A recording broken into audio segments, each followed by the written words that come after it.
तो चलिए शुरुआत करते हैं फिर दोबारा से किसकी भाई, फार्मूला रेसिंग की। हम पढ़ रहे थे इलेक्ट्रिकल के कुछ महत्वपूर्ण फार्मूलों को, और दोबारा ही हम अब नए फार्मूलों को देखते हैं। किसको भाई, नए फार्मूलों को।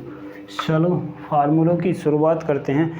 देखिए यदि मैं कहता हूँ कि मेरे पास, पहले फार्मूला देखिए, यदि मेरे पास सीरीज सर्किट है और एक तो मेरे पास सीरीज सर्किट और पैरेलल सर्किट है।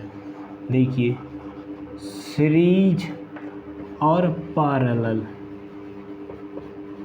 क्या भाई, पैरेलल। देखिए सीरीज सर्किट में हम जानते हैं, मान लीजिए कि मेरे पास ये दो रेसिस्टेंस हैं, ठीक। मैंने यहाँ पर वोल्टेज जो भी है, यहाँ पर मैंने वोल्टेज लगाया है, यहाँ पर करंट सेम है। सीरीज में क्या होता है भाई, करंट सेम होती है, सीरीज में करंट सेम होती है और पैरेलल में वोल्टेज समान होती है। तो यदि मैं कहूँ कि ये मेरे पास क्या है भाई, वोल्टेज है, ये मेरे पास मान लीजिए रेसिस्टेंस R1 है, ये मेरे पास रेसिस्टेंस R2 है, ये वोल्टेज है, ये मान लीजिए यहाँ पर V1 है, करंट I1 करंट यहाँ पर है, यहाँ पर करंट I2 है, यहाँ पर वोल्टेज मान लीजिए V1 है, यहाँ पर वोल्टेज V2 है, टोटल वोल्टेज V है, यहाँ पर करंट मान लीजिए I1 है। अब ज़रा एक चीज़ देखिए, सीरीज के लिए हम बात करते हैं तो सीरीज में हम जानते हैं कि करंट हमारे पास क्या होती है भाई, सेम होती है। इसका मतलब मैं V1 अपॉन का I भी लिख सकता हूँ या I1 भी लिख सकता हूँ, या फिर मैं कितना लिख सकता हूँ, ये मेरे पास है I1 के लिए, ये मेरे पास होती है V2 और अपॉन का कितना लिख सकता हूँ अभी नहीं, ये मैं लिख सकता हूँ V अपॉन का R1, ये मेरे पास R1 है, ये मेरे पास R2 है, इसको मैं लिख सकता हूँ V2 और अपॉन का R2, या फिर मैं इतना लिख सकता हूँ कितना, V अपॉन का R1 प्लस का R2। ये भी मेरे पास किसके लिए इक्वेशन है। यदि मैं कहूँ कि मेरे पास G1 कितना हो सकता है, तो G1 हो सकता है 1 अपॉन का R1, और यदि मैं कहूँ कि मेरे पास G2 कितना हो सकता है, तो 1 अपॉन का कितना हो सकता है भाई, R2। क्या इतना हो सकता। यदि मैं इसमें रेसिस्टेंस की बात करूं कि टोटल रेसिस्टेंस कितना हो सकता है, टोटल रेसिस्टेंस इसके लिए हो सकता है R1 प्लस का R2। कितना हो सकता है, R1 प्लस का R2। यदि मैं यहीं पर कहूं, देखिए यदि आपको कंडक्टेंस बूझले की बताइए इसमें कंडक्टेंस कितना हो सकता है टोटल, तब आपको फार्मूला लगाना है G1 और इंटू G2, और अब कितना लिखना है, G1 प्लस का G2। कितना लिखना है, G1 प्लस का G2। ये कंडक्टेंस के लिए फार्मूला किसके लिए भाई, कंडक्टेंस के लिए। रेसिस्टेंस के लिए फार्मूला ये होता और कंडक्टेंस के लिए फार्मूला ये होता है। यदि मैं कहूँ कि बताइए इसी में V1 पर हमारे पास वोल्टेज है, क्योंकि हम वोल्टेज की कैलकुलेशन कर रहे हैं, तो V1 पर वोल्टेज कितना हो सकता है दिखाई दे रहा। तो ये मेरे पास V1 पर वोल्टेज कितना हो सकता है, देखो दो तरीके से मैं निकाल सकता हूँ। एक तो फार्मूला हो सकता है, तो V1 पर वोल्टेज कितना लिख दूँ मैं, कितना लिख सकता हूँ, I और इंटू R1 लिखा जा सकता है, या फिर V1 को लिखा जा सकता है I अपॉन का G1। कितना लिखा सकता है, I अपॉन का G1 भी लिखा जा सकता है। इसी प्रकार V2 को भी कितना लिखा जा सकता है, I अपॉन का G2 लिखा जा सकता है। कितना लिखा जा सकता है, I अपॉन का G2 लिखा जा सकता है। ये भी आपको भाई याद रखना है। ये फार्मूले आप शायद हो सकता है पहली बार समझ रहे हो, देखे तो आपने होंगे, लेकिन समझ आप पहली बार रहे हो। V1 बराबर कितना लिख सकता हूँ मैं, I अपॉन का G1।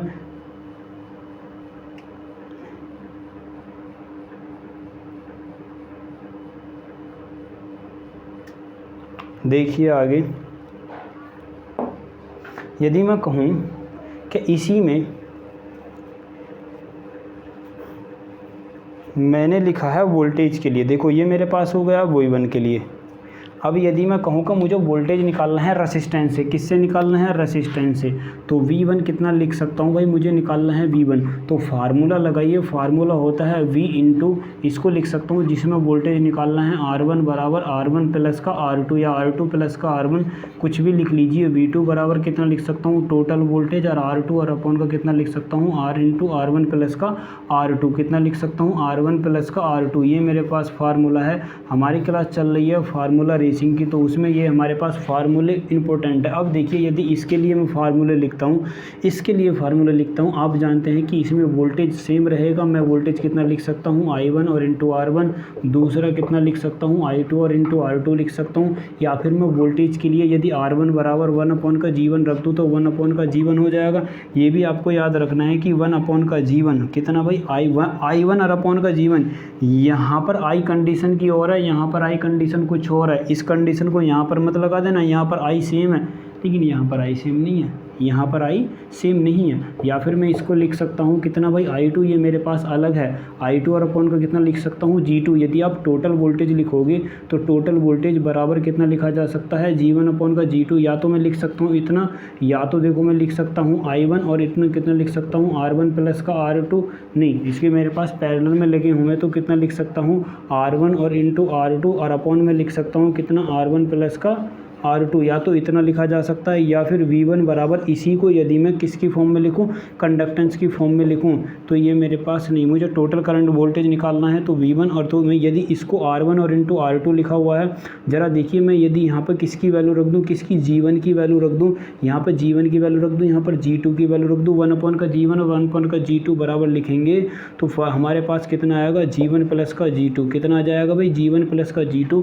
पैरेलल में क्या होता है, पैरेलल में कंडक्टेंस सीधा सीधा जुड़ जाता है, इसके लिए कंडक्टेंस होता है टोटल G बराबर हम लिखेंगे यहाँ पर G1 प्लस का G2। जैसे यहाँ पर रेसिस्टेंस होता है R1 बराबर कितना होता है R1 प्लस का R2। यदि आप यहाँ पर कंडक्टेंस लिखोगे तो कंडक्टेंस के लिए फार्मूला होता है G1 और इंटू G2। और इसी प्रकार यहाँ पर कितना हो जाएगा G1 प्लस का G2। यहाँ पर हमने लिखा है ये, लेकिन यदि यहाँ पर आप रेसिस्टेंस लिखोगे तो R1 और इंटू कितना लिख सकता हूँ मैं R2 और अपॉन का लिख सकता हूँ R1 प्लस का R2। तो ये मेरे पास कंडक्टेंस की फॉर्म में है, ये मेरे पास भाई बाकी रेसिस्टेंस की फॉर्म में है। यदि मैं कहूँ कि मुझे क्या निकालना है, I1 करंट निकालनी है, तो I1 करंट निकालने के लिए रसिस्टर से देखो क्या करा जाता है, रसिस्टर से निकालनी हो तो I1 करंट जो वोल्टेज है उसको लिखो, जिसमें निकालनी है उसको हाइड कर दीजिए, उसको हाइड कर दीजिए। इसी प्रकार लिख सकता हूँ मैं R2 और अपॉन का R1 प्लस का R2। इसी प्रकार यदि मुझे करंट I2 की वैल्यू निकालनी है तो टोटल वोल्टेज लिखिए, मैं इसको लिख सकता हूँ R1, क्योंकि I2 निकालनी है तो R2 को हाइड कर दीजिए, कितना लिख सकता हूँ R1 प्लस का R2। यदि मुझे यही करंट किससे निकालनी होती, कंडक्टेंस से निकालनी होती, तो कंडक्टेंस से निकालने के लिए देखिए मैं कितना लिख सकता हूँ I1 बराबर कितना लिख सकता हूँ V इंटू ये मेरे पास R2 है, ये मेरे पास R1 प्लस का R2 है। यदि मुझे यही कंडक्शन से निकालनी है, ज़रा देखिए यदि मैं वहाँ यहाँ पर 1 अपॉन का G2 रख दूँ, कितना लिख सकता हूँ भाई 1 अपॉन का G2। और यहाँ पर कितना लिख सकता हूँ R1 प्लस का R2 बराबर कितना लिख सकता हूँ G1 और प्लस का G2 रखा जा सकता इंटू G2 और अपॉन का कितना लिखा जा सकता है G1 प्लस का G2 लिखा जा सकता। इसकी मैं मल्टीप्लाई कर सकता हूँ ऊपर, देखते रहिए, क्योंकि ये अब देखो G1 प्लस का G2 है, G1 से G1 खत्म हो जाएगा तो इसको कितना लिखा जा सकता है G1 प्लस का G2 और अपॉन का कितना लिखा जा सकता है भाई G2। ये मेरे पास I1 के लिए है, किसके लिए है I1 के लिए। I1 के लिए आप रिवर्स कर दीजिए, I1 के लिए कितना लिखा मैंने G1 प्लस का G2 और अपॉन का G2। यदि मैं कहूँ यहाँ से मुझे I2 के लिए करंट निकालनी है तो नहीं दिखाई दे रहा है भाई, तो मैं यदि यहाँ पर I1 के लिए, चलो देखिए आप इतना ही समझिए कि ये मेरे पास रसिस्टर और पैरेलल के लिए कंडक्टेंस और रेसिस्टेंस से निकालने के लिए क्या है मेरे पास फार्मूले। यदि कोई मेरे पास सीरीज और पैरेलल सर्किट है तो उसमें कंडक्टेंस और रेसिस्टेंस की वैल्यू दे रखी हो तब ये आपके फार्मूले ऐड करने हैं। अब ज़रा देखिए, अब हम बात करते हैं भाई इंडक्टर की।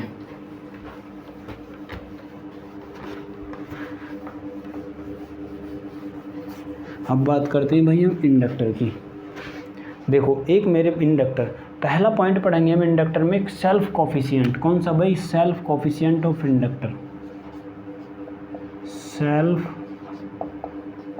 Coefficient of inductor. क्या भाई, सेल्फ कॉफिशिएंट ऑफ इंडक्टर। देखिए सेल्फ कॉफिशिएंट इंडक्टर के लिए सेल्फ कॉफिशिएंट को पहली बात हम दिखाते हैं किससे भाई, L से।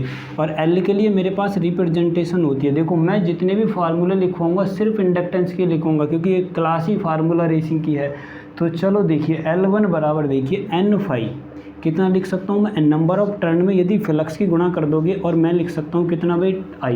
देखो फिर ये मेरे पास क्या है, इंडक्टेंस। किसी भी इंडक्टर कोयल में टोटल फ्लक्स या पर यूनिट करंट चेंज होने पर जो फ्लक्स वेरिएशन होता है उसको बोला जाता है भाई सब सेल्फ इंडक्टेंस। क्या बोला जाता है, उसको बोला जाता है सेल्फ इंडक्टेंस। या मेरे पास देखो इंडक्टर के लिए फार्मूला होता है, जब मैं इंडक्टर के अक्रॉस वोल्टेज निकाल रहा हूँ तो VL बराबर होता है VL बराबर होता है L इंटू di/dt। यदि मुझे यहाँ से L बराबर निकालना हो तो L बराबर फार्मूला हो जाएगा भाई VL और अपॉन का di/dt। ये मेरे पास फार्मूला होता है L के लिए, VL के लिए मेरे पास फार्मूला फार्मूला ये होता है। अब यदि मैं इसको एक और फॉर्म में लिखूं, मेरे पास एक और इंडक्टेंस के लिए फार्मूला होता है, वह होता है n²/s नंबर ऑफ टर्न, और ये मेरे पास क्या है भाई, रिलक्टेंस। क्या है भाई मेरे पास, रिलक्टेंस। ये भी आपको याद रखना है। या फिर एक फार्मूला होता है माइक्रोनॉट और इंटू माइक्रो आर और इंटू ए और इंटू n² और अपॉन का l, ये भी आपको याद रखना है। और यूनिट क्या होती है भाई इसकी, हेनरी होती है। यूनिट क्या होती है भाई इसकी, सेल्फ इंडक्टेंस की या म्यूचुअल इंडक्टेंस की, इन सभी की जो भी इंडक्टेंस होएगा उसकी हेनरी हमेशा किस में ली जाएगी, हेनरी में ली जाएगी। तो n² नंबर ऑफ टर्न है, s यहाँ पर रिलक्टेंस है, ये di/dt rate of current of change है, change of rate of current है भाई। आगे देखिए, अब यदि मैं कहूँ ये मेरे पास माइक्रोनॉट है, माइक्रोनॉट क्या है, परमिबिलिटी है। देखो एक होती है परमिटिविटी, एक होती है परमिबिलिटी। यदि आप इलेक्ट्रिक फ्लक्स के बारे में बात करोगे तब आप लेके चलोगे परमिटिविटी, और यदि आप मैग्नेटिक फ्लक्स के बारे में बात करोगे तब बोलेंगे हम उसको परमिबिलिटी। क्या भाई, परमिबिलिटी। तो ये मेरे पास होती है, एक तो होती है मेरे पास अल्फा नॉट माइक्रोनॉट, और एक मेरे पास होती है एब्सोल्यूट, और एक मेरे पास होती है रिलेटिव। एब्सोल्यूट परमिबिलिटी जो होती है, एब्सोल्यूट परमिबिलिटी, एब्सोल्यूट परमिबिलिटी का वैल्यू होती है एयर की परमिबिलिटी और इनटू रिलेटिव परमिबिलिटी। ये मेरे पास होती है भाई रिलेटिव परमिबिलिटी, रिलेटिव परमिबिलिटी कौन सी होती है, रिलेटिव परमिबिलिटी। रिलेटिव परमिबिलिटी क्या होती है, माइक्रो आर बराबर मैं लिख सकता हूँ इसको भाई साहब, ये होती है। यदि मैं कहूँ कि ये मेरे पास एब्सोल्यूट परमिबिलिटी है तो एब्सोल्यूट परमिबिलिटी और एयर की परमिबिलिटी का रेशो होता है, और ये मेरे पास भाई यूनिट लेस होती है। कैसी होती है, यूनिट लेस होती है। एब्सोल्यूट परमिबिलिटी, ये क्या नाम है, एयर की परमिबिलिटी की वैल्यू होती है 4 पाई इंटू 10⁻⁻7 हेनरी पर मीटर। ये आपको मोस्ट इंपॉर्टेंट फार्मूले हैं जो इंडक्टर के लिए आपको याद रखने हैं। किसके लिए भाई, इंडक्टर के लिए। यदि मैं कहूँ कि मेरे पास एक सर्कुलर एस मेरे पास वो है, प्लेट है कोई, सर्कुलर क्या है, सर्कुलर एक कोयल है। मान लीजिए कि सर्कुलर कोयल है, तो सर्कुलर कोयल के लिए इंडक्टेंस की वैल्यू कितनी होती है, सेल्फ इंडक्टेंस की वैल्यू। किसके लिए भाई, सर्कुलर के लिए। यही आपको याद रखना। हम जानते हैं कि सर्कुलर के लिए कितनी होती है, n⁵r/i, या फिर मैं इसको लिख सकता हूँ माइक्रोनॉट और इंटू माइक्रो आर और इंटू n² और अपॉन का a और अपॉन का l। यहाँ पर लिख दीजिए भाई r। अब a की जगह क्या लिख दीजिए भाई, आप r लिख दीजिए, माइक्रो r। और l की जगह क्योंकि इसमें लेंथ तो होएगी नहीं तो इसे लिखते हैं हम 2। कितना होता है, n⁵/i, और इसके लिए फार्मूला होता है micro naught into micro r into n² r upon का 2। ये किसी सर्कुलर के लिए होता है। किसके लिए, सर्कुलर कोयल के लिए। किसके लिए भाई, सर्कुलर कोयल के लिए। समतल, या मैं कह सकता हूँ प्लेन सर्कुलर कोयल, इसको बोला जाता है भाई प्लेन सर्कुलर कोयल के लिए। किसके लिए, प्लेन सर्कुलर कोयल के लिए। जो सेल्फ इंडक्टेंस की वैल्यू होती है, सेल्फ इंडक्टेंस होता है micro naught micro r into n² r upon का 2। ये भाई मोस्ट इंपॉर्टेंट फार्मूला है। किसके लिए, most important formula, most important formula किसके लिए, एक सर्कुलर कोयल के लिए। किसके लिए भाई, सर्कुलर कोयल के लिए। अब हम बात करते हैं म्यूचुअल कैपेसिटेंस की। म्यूचुअल, पहले आप देखिए म्यूचुअल कपलिंग फैक्टर देखिए। पहले एक मेरे पास होता है भाई कपलिंग फैक्टर। क्या होता है, कपलिंग फैक्टर। कपलिंग फैक्टर क्या होता है, कपलिंग फैक्टर को हम कैसे रिप्रेजेंट दिखा सकते हैं, फार्मूला होता है उसका φ1 अपॉन का φ2। कितना होता है, जो फ्लक्स मुझे मिला, जितना जनरेट हुआ, उन दोनों का रेशो होता है कपलिंग फैक्टर। यदि मैं कहूँ कि मेरे पास म्यूचुअल कपलिंग फैक्टर कितना होता है भाई, coefficient of the mutual coupling, या पहले म्यूचुअल इंडक्टेंस देखिए, या फिर कपलिंग फैक्टर के लिए देखो एक और होता है। यदि मैं कहूँ कि म्यूचुअल इंडक्टेंस कितना होता है, म्यूचुअल इंडक्टेंस के लिए फार्मूला होता है m बराबर, क्या होता है भाई, m बराबर फार्मूला होता है k इंटू रूट में L1 और प्लस का L2। म्यूचुअल कपलिंग जितना और रूट में लिख सकते हैं हम इसको L1 और इंटू L2, या यहीं से कपलिंग फैक्टर का जो फार्मूला होता है वह होता है m अपॉन का रूट में L1 और इंटू L2। L1 और इंटू L2 कितना होता है भाई, फार्मूला होता है L1 और इंटू L2। कितना होता है, L1 इंटू L2। ये मेरे पास होता है म्यूचुअल कपलिंग के लिए। किसके लिए, इंडक्टेंस के लिए। अब देखिए सेल्फ इंडक्टेंस के लिए फार्मूला। किसके लिए भाई, सेल्फ इंडक्टेंस के लिए फार्मूला जो, या फिर म्यूचुअल इंडक्टेंस के लिए फार्मूला। मैं कह रहा हूँ कि म्यूचुअल इंडक्टेंस कितना होता है। देखिए अब हम बात कर रहे हैं भाई म्यूचुअल इंडक्टेंस। म्यूचुअल इंडक्टेंस के लिए फार्मूला देखिए, किसके लिए भाई, म्यूचुअल इंडक्टेंस के लिए। तो जितना म्यूचुअल इंडक्टेंस, ज़रा देखिए म्यूचुअल इंडक्टेंस जितना म्यूचुअल कपलिंग था, म्यूचुअल कपलिंग के साथ जितनी प्राइमरी में करंट फ्लो हो रही थी, और बराबर लिख सकता हूँ उसको N2 और इंटू φ2। कितना लिखा जा सकता है भाई उसको, N2 और φ2। ये आपको फार्मूला मोस्ट इंपॉर्टेंट भाई सब याद ही रखना है। क्या रखना है, याद रखना है कि जितना म्यूचुअल कपलिंग है और जितनी प्राइमरी में करंट हो रही है, प्राइमरी की करंट और म्यूचुअल कपलिंग और बराबर N2 और φ2 दोनों के लिए जो मेरे पास फ्लक्स आता है, टोटल फ्लक्स। ज़रा एक चीज़ ध्यान से देखो, φ2 क्या है, एक टर्न के लिए फ्लक्स है, N2 क्या है, टोटल फ्लक्स। तो ये मेरे पास दिखा रहा है कि सेकेंडरी में कितना फ्लक्स जनरेट हुआ है, सेकेंडरी में कितना करंट जनरेट हुआ, इसीलिए बोला जाता है म्यूचुअल इंडक्टेंस कोफिशिएंट क्या होता है, म्यूचुअल इंडक्टेंस कोफिशिएंट। तो m इंटू I1 ये मेरे पास क्या होता है, m इंटू I1 ये मेरे पास होता है कितना बराबर होता है म्यूचुअल इंडक्टेंस किसके, जो सेकेंडरी में टोटल फ्लक्स हुआ है। यदि आप म्यूचुअल इंडक्टेंस और प्राइमरी की करंट की गुणा कर दोगे तो वो बराबर बैठेगा N2 और इंटू φ2। या फिर मैं इसको देखिए, ये मैं एक तरीके से और लिख सकता हूँ कि यदि मुझे सेकेंडरी में क्या निकालनी है, वोल्टेज निकालनी है। सेकेंडरी में मेरे पास दो ट्रांसफार्मर की कॉइल है। इसमें ज़रा इधर देखिए, मैं आपको चित्र बना के बताता हूँ, ये समझ से बाहर जा सकता है भाई, इसीलिए देखिए ज़रा मैं कुछ टर्म बताता हूँ इसके। मान लीजिए ये मेरे पास प्राइमरी कोयल है, ये मेरे पास भाई सेकेंडरी कोयल है। कौन सी है, ये सेकेंडरी कोयल है। यहाँ पर म्यूचुअल कपलिंग कितनी है, m है। यहाँ पर करंट I2 है, यहाँ पर करंट I1 है, यहाँ पर फ्लक्स φ1 है, यहाँ पर फ्लक्स φ2 है, यहाँ पर वोल्टेज VL2 है, यहाँ पर वोल्टेज VL1 है, यहाँ पर वोल्टेज ठीक है। अब ज़रा देखिए, यदि मैं कहता हूँ कि मेरे पास, मैंने अभी बताया था कि यदि मैं φ1 और I1 मुझे म्यूचुअल कपलिंग निकालनी है, म्यूचुअल कपलिंग ऑफ कोफिशिएंट निकालना है। म्यूचुअल कपलिंग ऑफ कोफिशिएंट तो मैं जानता हूँ प्राइम जो म्यूचुअल कपलिंग है और इंटू I1 बराबर बैठता है N2 और φ2 के। तो यदि मैं म्यूचुअल कपलिंग निकालूंगा तो म्यूचुअल कपलिंग का मान कितना होता है, N2 और φ2 और अपॉन का M1। बस अंतर इतना था। अबे I1 क्या था, I1 यदि हम पहली बार में निकाल रहे थे तो उसमें क्या था कि M बराबर, इसमें क्या था, I1 नंबर ऑफ टर्न थे और इंटू φ1 और इंटू I1। लेकिन म्यूचुअल कपलिंग के लिए आपको याद रखना है कि M इंटू I1 बराबर कितना लिख सकता हूँ मैं, N2 और इंटू φ2। अब ज़रा देखिए, एक और फार्मूला है, जैसे कि मैं कहूँ कि मेरे पास VL2 के लिए वोल्टेज कितना हो सकता है, M। VL2 के लिए वोल्टेज कितना हो सकता है, VL2 के लिए यदि मुझे वोल्टेज निकालना है तो म्यूचुअल कपलिंग क्या लिख सकता हूँ भाई, म्यूचुअल कपलिंग, और कितना लिख सकता हूँ, DI1/dt।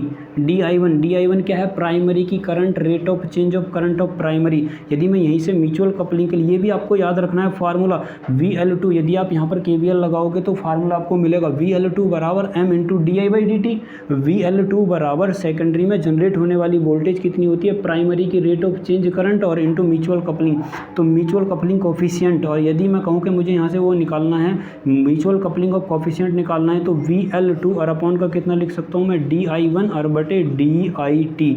M बराबर कितना लिख सकता हूँ मैं, V कहना है VI2 और अपॉन का DI1 अपॉन का DT, कितना लिख सकता हूँ, DT। अब ज़रा देखिए, यदि मुझे इंडक्टर के लिए क्या लिखनी है, वोल्टेज की इक्वेशन लिखनी है, तो VL बराबर होता है L इंटू DI/dt। कितना होता है, DI बराबर DIL, L बराबर होता है TT। और यदि मुझे करंट की इक्वेशन निकालनी है तो फार्मूला होता है 1 अपॉन का L और रूट में पाई, 0 से पाई लिख दीजिए, और इंटू कितना लिख सकता हूँ मैं, DL और उसको VL और इंटू DI। ये मेरे पास इंडक्टर के अक्रॉस वोल्टेज है। इंडक्टर के अक्रॉस वोल्टेज VL का अवकलन कर, देखो यहाँ पर जब भी आप इंडक्टर के लिए करंट निकालोगे तो समाकलन करोगे, और यदि उसके लिए वोल्टेज निकालोगे तो भाई अवकलन करोगे। तो क्या करोगे, अवकलन करेंगे, T के रेस्पेक्ट में कर दीजिए इसका अवकलन, DT। क्या कर दीजिए, DT। I इंटू T बराबर 1 अपॉन का L और इंटू 0 से पाई VL और इंटू DT। और ये मेरे पास होता है इंडक्टर के लिए वोल्टेज। अब ज़रा देखिए, यदि मैं कहूँ इसमें और क्या बचा, यदि आप उसके लिए पावर के लिए लिखोगे तो 1/2 कितना लिख सकता हूँ भाई मैं, LI2।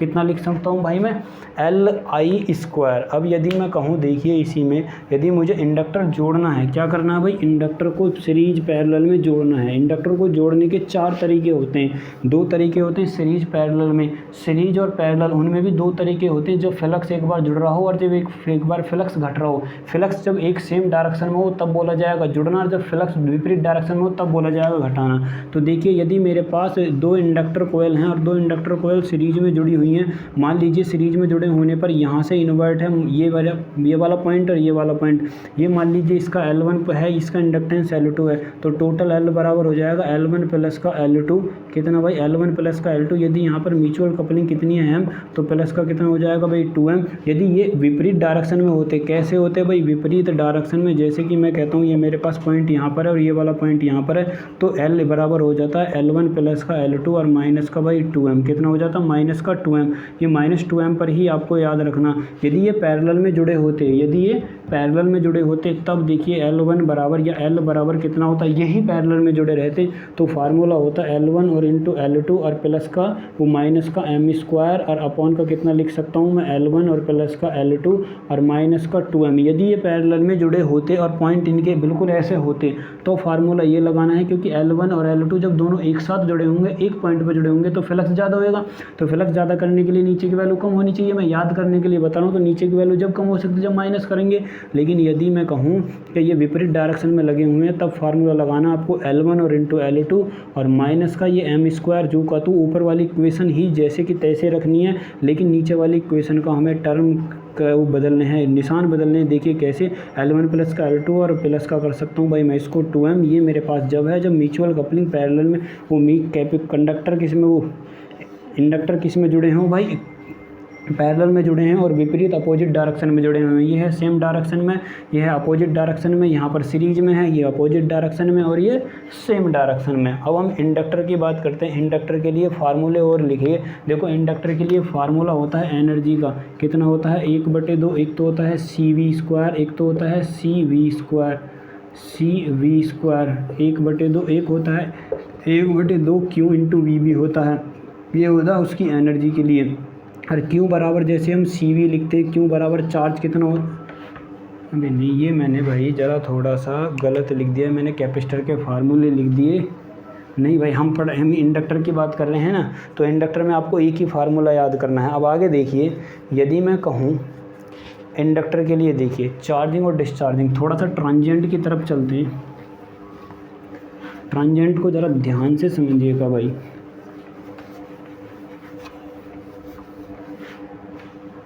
देखो मैंने एक इंडक्टर लगाया,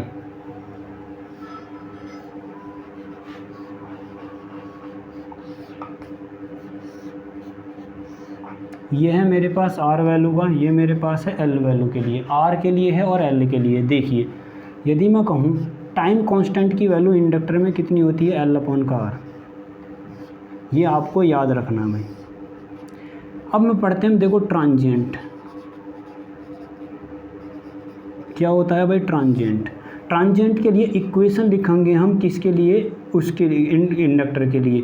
तो इंडक्टर के लिए मैं इक्वेशन लिख रहा हूँ भाई, किसके लिए, इंडक्टर के लिए। क्या लिखे हैं भाई, इक्वेशन लिख रहे हैं इंडक्टर के लिए। तो करंट की इक्वेशन लिखो किसके लिए भाई, इंडक्टर के लिए। तो IT किसी टाइम पर, अब देखो इंडक्टर के लिए लिखेंगे हम किसी टाइम पर, इंडक्टर के लिए किसी टाइम पर वैल्यू क्या होगी करंट की। ज़रा देखिए हम कैसे लिखते हैं। तो हम लिखते हैं भाई इसको, पहले तो आप इनफाइनाइट और इनकी वैल्यू को ज़रा ध्यान से देखिएगा। यदि मैं कहूँ कि I इनफाइनाइट और माइनस का कितना लिख सकता हूँ मैं, I इंटू इनफाइनाइट और माइनस फिर लिखा जा सकता है I इंटू 0 और इंटू लिखा जा सकता है e⁻ का t अपॉन का टाइम कांस्टेंट। कितना लिखा जा सकता है, t बराबर टाइम कांस्टेंट। ये इक्वेशन होती है किसकी भाई, ट्रांजिएंट के लिए। किस ट्रांजिएंट इक्वेशन होती है, किसके लिए, इंडक्टर के लिए। अब जरा एक चीज़ बड़े ध्यान से समझिएगा, ये इक्वेशन जब ही हल होगी जब आप चीज़ को यहाँ पर समझोगे। देखो मैं कहता हूँ कि इंडक्टर मेरे पास 3 तरीके को 4 टाइम हो सकते हैं मेरे पास, 1 2 3 और ये 4। मैं कह रहा हूँ कि एक तो मेरे पास टाइम वह है जब 0- स्विच को ऑन करने से पहले, अभी मैंने स्विच ऑन नहीं करा है, अभी स्विच ऑन करने से पहले की कंडीशन चलिए। एक वह समय है जैसे जब भी तुरंत स्विच ऑन करा है उसकी कंडीशन है। तो इसका मतलब मैं इसको टाइम के रेस्पेक्ट में देखिए, ये टाइम है माइनस के, ये टाइम है मेरे पास माइनस में, ये टाइम है बिल्कुल जब मैंने क्या करा है, सर्किट क्लोज कर दिया है बिल्कुल एकदम। और ये टाइम मेरे पास जब है जब सर्किट क्लोज करने के नैनो पिको मस्ट लास्ट भी 1 सेकंड से पहले या 5 सेकंड से पहले तक का टाइम, जस्ट ये जब का टाइम नहीं जब स्विच ऑन हुआ उसके बाद का। और ये मेरे पास टाइम है इनफाइनाइट का। किसका टाइम है भाई? इनफाइनाइट का, जब सर्किट को ऑन हुए काफ़ी देर हो चुकी है, सर्किट को क्लोज हुए काफ़ी देर हो चुकी है। तो ज़रा आप ध्यान से देखिए, इंडक्टर हम जानते हैं कि इंडक्टर जो होता है वो सडनली करंट अपोज का विरोध करता है। इसका मतलब में जब करंट हमारे पास जैसे ही यहाँ से पास होएगी तो इसमें तो भाई करंट फ्लो होने वाली है नहीं, वो करंट फ्लो तो होएगी लेकिन स्टार्टिंग कंडीशन में फ्लो नहीं होएगी क्योंकि ये करंट फ्लो का अपोज करेगा। और जब अपोज करेगा तो यहाँ पर आप ज़रा देखिए, यहाँ पर क्या होएगा, करंट मैं 0 लिख सकता हूँ, वोल्टेज भी आप 0 लिख लिए। इससे पहले भी तुमने स्विच ऑन ही नहीं करा, ना वोल्टेज है ना करंट। लेकिन जैसे ही आप टी टाइम पर पहुँचोगे, जैसे ही आप स्विच ऑन करोगे, स्विच ऑन करते ही करंट तो मिलने वाली है नहीं, तो करंट को मैं मान सकता हूँ भाई 0 वी। लेकिन इंडक्टर पर वोल्टेज ज़रूर मिलेगा, इंडक्टर पर वोल्टेज मिलेगा। मैं इसको लिख दूं मान लीजिए मैक्सिमम, मान लीजिए मैक्सिमम। अब जैसे इंडक्टर टी टाइम पर पहुंचेगा करंट फिर भी मैं 0 मान सकता हूं क्योंकि अभी भी करंट मेरे पास चेंज है। इंडक्टर बार बार करंट अपोज का चेंज कर रहा है, करंट को फ्लो नहीं होने दे रहा, लेकिन अभी भी क्या होता है वही मैक्सिमम हमें क्या मिलेगा, मैक्सिमम। लेकिन यदि मैं कहूँ टी इनफाइनाइट, उसके बाद सेस अपॉन करने के बाद इनफाइनाइट के लिए करंट क्या हो जाती है भाई, शॉर्ट सर्किट की कंडीशन में पहुंच जाती है। क्या हो जाती है, आई मैक्सिमम लिख लीजिए। और इस कंडीशन में वोल्टेज क्या हो जाती है भाई, 0 हो जाती है। तो ज़रा आप बड़े ध्यान से देखिए, मैंने एक तो लिखा है टी माइनस टी और टी प्लस और टी इनफाइनाइट। यहाँ पर वोल्टेज और करंट आपको याद रखनी है। यदि मैं कहूँ कि ये मेरे पास टी इंडक्टर में, ज़रा ध्यान से देखिए, इंडक्टर में टी माइनस और टी प्लस तीनों के लिए भाई सब का इंडक्टर सेम बिहेव में है। किसके लिए भाई, तीनों के लिए सेम बिहेव में। लेकिन इस बिहेवियर या इस टाइम के अंदर इंडक्टर का बिहेवियर बदल चुका है। करंट हमारे पास मैक्सिमम है लेकिन वोल्टेज 0 है। करंट इस समय मैक्सिमम शॉर्ट सर्किट की करंट फ्लो होती है। यदि हम जानते हैं कि शॉर्ट सर्किट के लिए भी हम करंट लिखें तो करंट कितनी हो सकती है शॉर्ट सर्किट के लिए, I बराबर V अपॉन का R हो सकता है। कितना हो सकता है, I बराबर V अपॉन का R। अब इसी वैल्यू को उठा के इसमें रख दीजिए, इसी वैल्यू को उठा के इसमें रख दीजिए। यहाँ पर ज़रा देखिए, इनफाइनाइट टाइम में वोल्टेज करंट कितनी होती है, V अपॉन का R माइनस में यहाँ पर लिख सकता हूँ फिर वही V अपॉन का R। और यदि मैं यहाँ पर लिखूँगा माइनस का, इसको कर दीजिए 0 बराबर E इंटू टी की पावर माइनस का टाइम कांस्टेंट। ज़रा ध्यान से देखते रहिएगा, मैं इसको लिख सकता हूँ I और इंटू टी बराबर कितना लिखा जा सकता है, और V अपॉन का R और माइनस का ये तो भाई 0 हो गया। इसकी जब हम यहाँ में गुणा करेंगे तो मैं इसको लिख सकता हूँ V अपॉन का R और E की पावर माइनस का टी अपॉन का टाइम कांस्टेंट। तो टाइम कांस्टेंट के लिए देखिए, यदि मैं इसमें से V अपॉन का R और V अपॉन का R क्या कर दूं, कॉमन कर दूं, तो I इंटू टी को लिखा जा सकता है भाई V अपॉन का R और इंटू 1 माइनस E की पावर माइनस का टी अपॉन का टाइम कांस्टेंट। ये मेरे पास इंडक्टर के लिए वैल्यू है। किसके लिए भाई, इंडक्टर के लिए चार्जिंग कंडीशन में। किस में भाई, due to the charging condition में। किस में भाई, जब इंडक्टर चार्ज हो रहा है, इंडक्टर चार्ज हो रहा है, जब इंडक्टर चार्ज हो रहा है। अब ज़रा देखिए, यदि आप टी की वैल्यू को 1 रख दोगे, कितना रख दोगे, 1 रख दोगे, या यहाँ पर 2 रख दो, 3 रख दो, 4 रख दो, 5 रख दो, वो आपको याद रखनी है। अभी मैं सिर्फ फार्मूले बता रहा हूँ, बाकी कुछ नहीं है। ई टी के बराबर यदि मैं कहूँ कि आई टी की वैल्यू कितनी हो जाएगी कुछ समय बाद, तो मैं इसको लिख सकता हूँ आई टी की वैल्यू डिस्चार्जिंग कंडीशन में। किस में भाई, डिस्चार्जिंग कंडीशन में करंट की ही मैं बता रहा हूँ, तो ई की पावर माइनस का टी अपॉन का टाइम कांस्टेंट। ये फार्मूला होता है इंडक्टर में करंट के लिए। किस में, इंडक्टर में करंट के लिए। यदि मैं इंडक्टर के वोल्टेज के लिए लिखूँ, किसके लिए भाई, वोल्टेज के लिए लिखता हूँ, तो वोल्टेज के लिए मेरे पास कितना हो जाता है, वोल्टेज के लिए लिखो I इंटू वी। क्या भाई, I इंटू वी, फार्मूला वही होता है V अपॉन का R। कितना होता है भाई, V अपॉन का R। किसके लिए, इंडक्टर के लिए। V अपॉन का R मैंने लिखा है, तो V अपॉन का R और इंटू में कितना लिख सकता हूँ इसको, E की पावर माइनस का टी अपॉन का टाइम कांस्टेंट, या फिर मैं लिख सकता हूँ I बराबर V अपॉन का R। अब देखिए, ये मेरे पास चार्जिंग कंडीशन के लिए ये पोजीशन बनती है भाई चार्जिंग के लिए। लेकिन यदि मैं कर दूँ कितना, V अपॉन का R माइनस में लिख दूँ और E की पावर माइनस का टी अपॉन का टाइम कॉन्स्टेंट, ये मेरे पास कंडीशन है भाई डिस्चार्जिंग के लिए। अब डिस्चार्जिंग के लिए आपने फार्मूला पढ़ा होगा भाई, यहाँ पर तो मेरे पास I नॉट होता, क्यों भाई, यदि मैं कहूँ कि यदि मैं V अपॉन आर को क्या मान लूँ, यदि V अपॉन आर को मैं यदि कैपिटल आई नॉट मान लूँ, कोई दिक्कत है? तो मैं यहाँ पर कितना लिख सकता हूँ, इसी फार्मूले में ज़रा देखिए, मैं लिख सकता हूँ चार्जिंग, ऊपर वाले फार्मूले को लिख रहा हूँ भाई मैं, आई टी बराबर क्या, यहाँ पर आई नॉट नहीं लिखा जा सकता, 1 माइनस ई की पावर माइनस का टी अपॉन का टाइम कॉन्स्टेंट भी तो लिख सकता हूँ। इस वाले को भी ऐसे लिखा जाता है, डिस्चार्जिंग की कंडीशन में लिखा जा सकता है। मैं लिख सकता हूँ इसको आई नॉट और 1 माइनस ई की पावर माइनस का टी अपॉन का टाइम कॉन्स्टेंट। समझ में आ रहे होंगे। इस पर भी मैं ऐसे लिख सकता हूँ, इस पर लिख सकता हूँ भाई कितना, इस पर लिखा जा सकता है कितना, V अपॉन आर को लिख दीजिए आई नॉट और ई की पावर माइनस का टी अपॉन का टाइम कांस्टेंट, इसी में भी ऐसे लिख दीजिए आई नॉट और इंटू ई की पावर माइनस का टी अपॉन का टाइम कांस्टेंट। तो ये आपको फार्मूले सभी के सभी याद रखने हैं। अब ज़रा आप एक चीज़ देखिए, मैंने यहाँ पर डिस्चार्जिंग में वोल्टेज को क्या लिखा है, नेगेटिव लिखा है। वोल्टेज को नेगेटिव क्यों लिखा है, ज़रा इस रीजन पे ध्यान दीजिए, वोल्टेज को नेगेटिव क्यों लिखा है। देखिए, जब यहाँ पर कैपेसिटर के अक्रॉस करंट जिस समय चार्जिंग कंडीशन होएगी तो बैटरी का पॉजिटिव और minus negative as it is काम करेंगे। तो यहाँ से करंट ऐसे फ्लो होएगी, इंडक्टर पर जो वोल्टेज होएगी यहाँ पर प्लस होएगी, यहाँ पर माइनस होएगी। करंट की डायरेक्शन अभी इधर को ऐसे है, ज़रा आप ध्यान से देखिएगा, करंट की डायरेक्शन में बदलूंगा। अभी वोल्टेज है तो मेरे पास ये, लेकिन मैंने क्या काम करा भाई, इंडक्टर की बैटरी को हटा दिया। जैसे ही मैंने बैटरी को हटाया, आप ज़रा ध्यान से देखिए, अब जैसे ही मैंने बैटरी को हटाया तो इंडक्टर अपनी वोल्टेज की प्रॉपर्टी को बदल देता है, प्लस इधर आ जाता है और माइनस का इधर आ जाता है। करंट चार्जिंग और डिस्चार्जिंग में वोल्टेज की प्रॉपर्टी, वोल्टेज की प्रॉपर्टी को बदल देता है, कैपेसिटर करंट की प्रॉपर्टी को बदल देता है। इंडक्टर में करंट सेम डायरेक्शन में होती है, कैपेसिटर में वोल्टेज सेम डायरेक्शन में होती है, चार्जिंग और डिस्चार्जिंग के कंडीशन में। अब जरा देखिए, यहाँ पर मेरे पास वोल्टेज है ये प्लस, लेकिन अभी भी देखो करंट किधर से किधर को फ्लो हो रही है, ऐसी फ्लो हो रही है, अभी भी करंट ऐसी फ्लो हो रही है। तो वोल्टेज तो मेरे पास बदल गया, लेकिन करंट नहीं बदली, करंट ने अपनी डायरेक्शन चेंज नहीं करी, करंट अभी भी उसी डायरेक्शन में जिस डायरेक्शन में पहले थी, लेकिन वोल्टेज अपोजिट डायरेक्शन में आ गया। इसीलिए मैंने इक्वेशन में यहाँ पर लिखा है वोल्टेज को आई नॉट और इंटू ई की पावर माइनस का टी अपॉन का लैम्डा।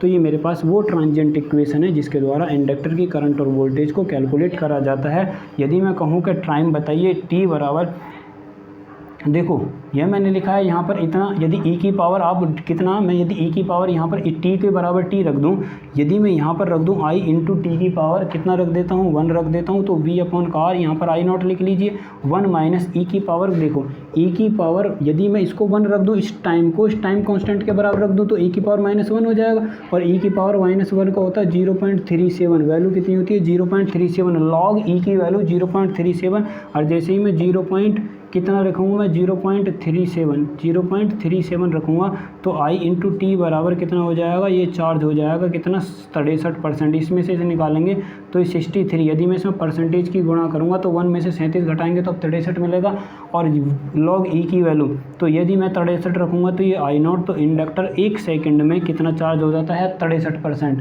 कितना चार्ज हो जाता है 63%।